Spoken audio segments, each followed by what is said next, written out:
The night my aunt went missing. She's fine, my uncle said.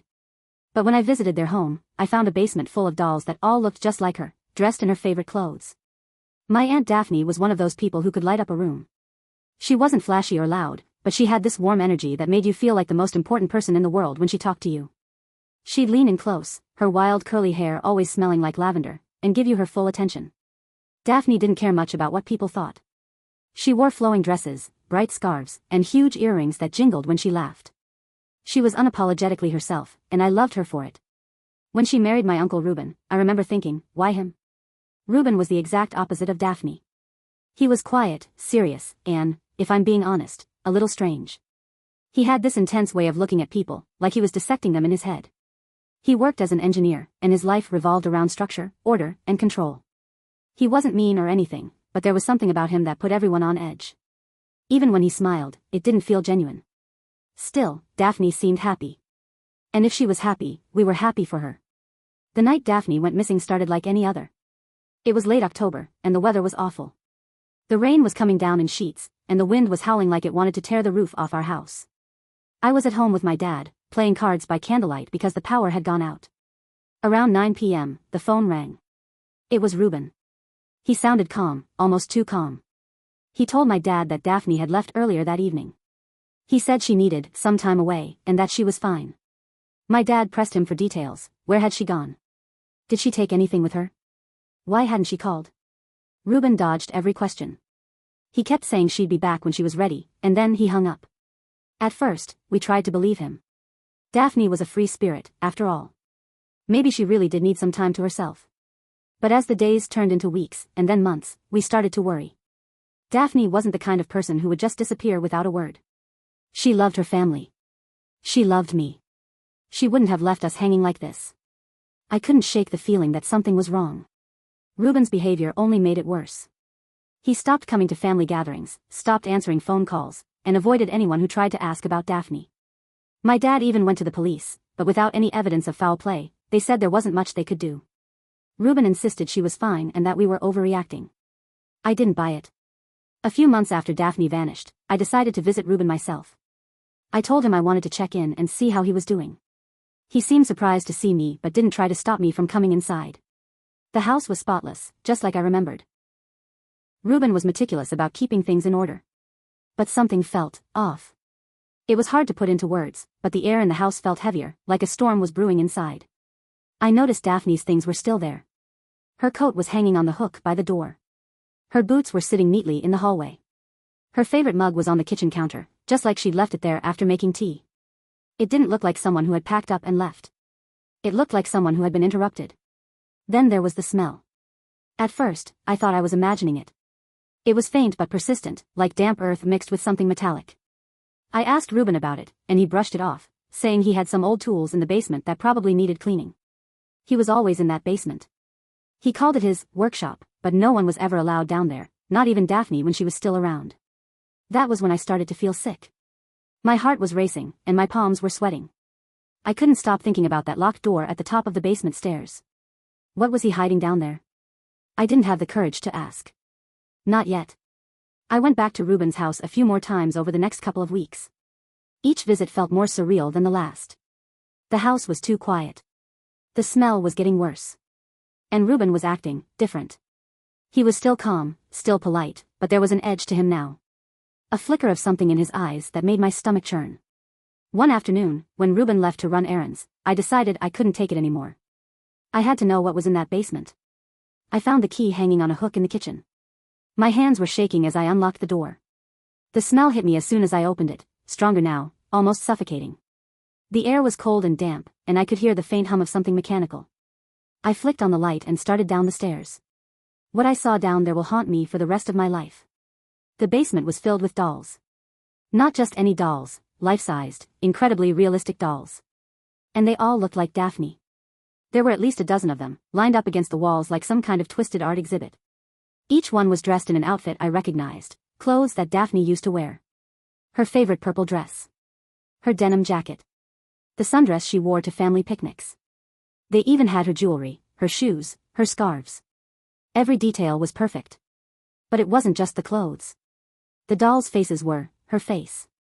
Every freckle, every wrinkle, every curve. It was like someone had taken Daphne and frozen her in time. Their eyes were the worst part, glass eyes that seemed to follow me as I moved through the room. They were lifeless and yet so real, I felt like they were watching me. I couldn't breathe.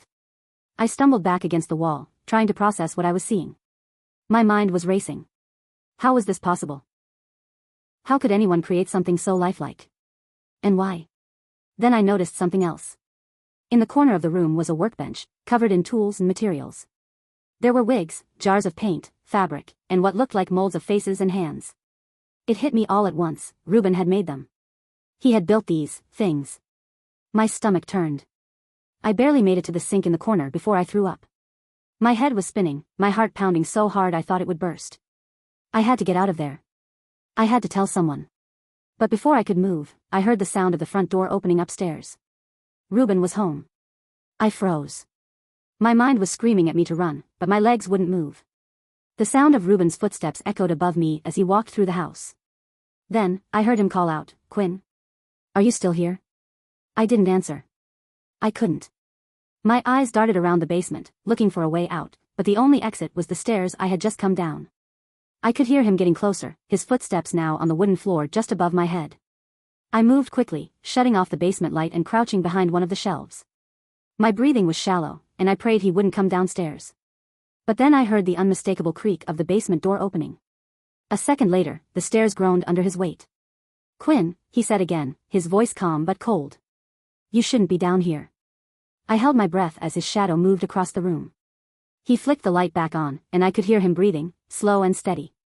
I risked a glance and saw him standing by one of the dolls, his hand resting gently on its shoulder. He wasn't looking at me, he was looking at them. "You're probably confused," he said, his tone almost conversational. "But you don't need to be scared. I've kept her safe. I've kept all of her safe." I didn't respond. I didn't dare move. I could see the workbench behind him, and on it, a heavy wrench. It was my only chance. As quietly as I could, I inched toward the workbench. Ruben was still talking, his voice soft and dreamy as he rambled about Daphne. "She didn't understand," he said. "She wanted to leave, but I couldn't let her. She's mine. She'll always be mine." My hand closed around the wrench, and I gripped it tightly. My heart was pounding so hard I thought he might hear it. Just as he turned toward me, I swung the wrench with all the strength I had. It connected with his head with a sickening thud, and Ruben crumpled to the floor. I didn't wait to see if he was unconscious or worse. I ran up the stairs, slamming the basement door behind me. My hands were shaking so badly I could barely lock it. I grabbed my phone and dialed 911 as I ran out of the house and into the cold night air. The police arrived within minutes.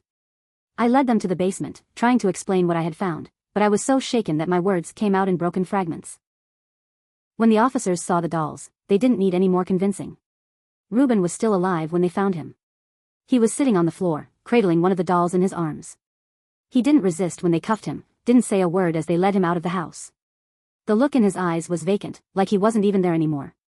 The investigation that followed was horrifying. Ruben had spent years perfecting his methods, using his engineering skills to preserve parts of Daphne and create the dolls. The police found evidence that he had been planning to do the same to me if I got too close to the truth.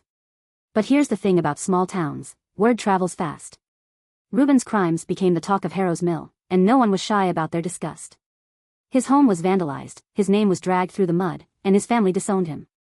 But that wasn't enough for me. I needed to make sure he felt every ounce of pain he had caused. I worked with the prosecutor to ensure that every sick detail of his crimes came out during the trial. The dolls, the tools, the recordings he kept of Daphne, everything. I wanted the jury to see him for what he really was, a monster. Ruben was convicted on multiple counts of murder, unlawful confinement, and desecration of a body. The judge didn't hold back, sentencing him to life without parole. He would never see the outside of a prison cell again. But that still wasn't enough for me. In the months after the trial, I made it my mission to honor Daphne's memory. I worked with a local artist to create a memorial for her, a beautiful garden filled with lavender and sculptures that reminded me of her spirit. The town rallied behind me, donating time and money to make it happen. It became a place where people could go to remember her, to celebrate her life instead of dwelling on her death. And as for Ruben, I made sure he never forgot what he did. Every year on the anniversary of Daphne's disappearance, I sent him a letter in prison. Not to taunt him, but to remind him of the life he took. I included pictures of the memorial, of the people who loved her, of the happiness she brought to the world. I wanted him to know that no matter how hard he tried, he couldn't erase her. She would always be remembered, and he would always be nothing. It's been years now, but the scars are still there. I still dream about that basement sometimes, about the cold, empty eyes of those dolls. But I also dream about Daphne, her laughter, her warmth, her light. And I know that even though she's gone, she's still with me in some way. As for Reuben, he's just a shadow of a man now, locked away where he can never hurt anyone again. He took something precious from me, from all of us, but he didn't win. Daphne's memory is stronger than his darkness, and I'll carry it with me for the rest of my life.